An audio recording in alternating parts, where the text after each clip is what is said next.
Bonjour Franck, nous sommes heureux de te recevoir sur le plateau de Lavelanet TV. Donc, si tu pouvais te présenter, nous expliquer comment tu en es venu à monter l'association Lavelanet d'hier à aujourd'hui.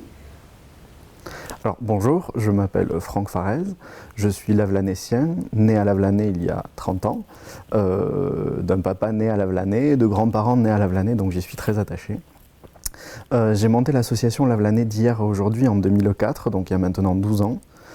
C'était un projet de fin d'études, d'une association qui regrouperait de jeunes lavelanéciens pour monter des projets, et ça a été le cas. Du coup, les jeunes lavelanéciens ont un peu vieilli, mais on est toujours là. Donc les projets en question, c'est surtout des projets autour des fêtes historiques, mais tu participes aussi à de nombreuses animations.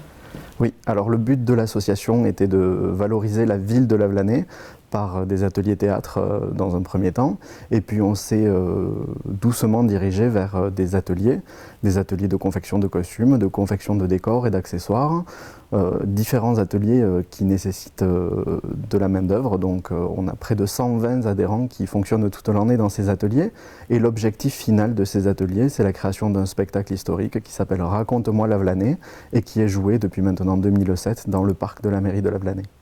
Donc je suppose que pour jouer ce genre de spectacle, il faut beaucoup de bénévoles et de petites mains. Alors le spectacle est joué par 80 figurants, mais il y a des gens qu'on ne voit pas qui sont en coulisses, comme les habilleuses, les artificiers, les techniciens. Ça fait oui, une bonne centaine de personnes qui évoluent pour la préparation de ce spectacle. D'accord. Je sais que votre association est affiliée à la Fédération des spectacles nationaux historiques. Depuis 2007, l'association appartient à la Fédération française des fêtes et spectacles historiques. Voilà, donc, et depuis 3 ans, cette fédération nous a attribué le label qualité pour l'organisation de ce spectacle Raconte-moi Lavelanet. Voilà, donc 3 années consécutives que nous obtenons ce label qualité, qui est en fait une démarche aussi bien de la qualité du spectacle, mais de la qualité de son organisation et de tout ce qui a trait à l'organisation du spectacle. Au niveau des histoires que vous racontez, qui c'est qui écrit les petites scénettes qui sont jouées? L'écriture de ces scénettes et de ce spectacle est faite par les bénévoles.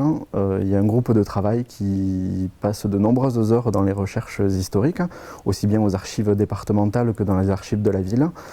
Et c'est ce petit groupe de bénévoles qui fait l'écriture du spectacle. Alors évidemment, on s'appuie sur quelques noms importants dans le département, des noms importants dans l'écriture des spectacles historiques, notamment Jean-Michel Gadal, qui a écrit pendant de très nombreuses années le spectacle de Foix.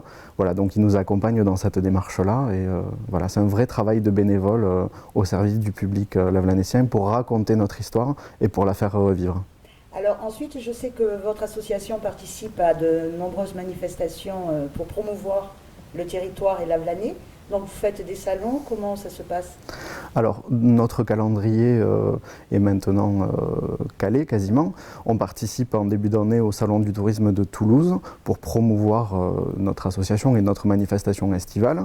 Mais aussi on rentre il y a quelques jours à peine du congrès national de la Fédération française où nous étions au château de Valençay et où 8 bénévoles de notre association ont porté l'oriflamme et le blason de Lavelanet à travers un magnifique défilé. Voilà, et on sert aussi à ça, on porte les couleurs de la ville et l'écusson de la ville dans d'autres animations historiques. Alors plus proche, on participe au médiéval de Mirepoix, au spectacle historique de Foix, ou un petit peu plus loin dans la région, à Agde, Groyer, Cordes-sur-Ciel. D'accord. Ensuite, je sais que Lavelanet d'hier à aujourd'hui organise différentes manifestations sur Lavelanet. Vous avez organisé récemment la Nuit des Miss. Alors, on a la volonté de s'inscrire dans le paysage associatif lavelanécien et de participer au maximum à la vie associative de la ville et du Pays d'Olme. Donc on a organisé, c'est vrai, il y a quelques semaines de cela, l'élection de Miss Pays d'Olme, pardon. Et on organise aussi très prochainement le marché de Noël. Et voilà, on ponctue notre année de petites animations comme ça pour faire revivre la ville et pour faire participer nos bénévoles dans la vie de la cité.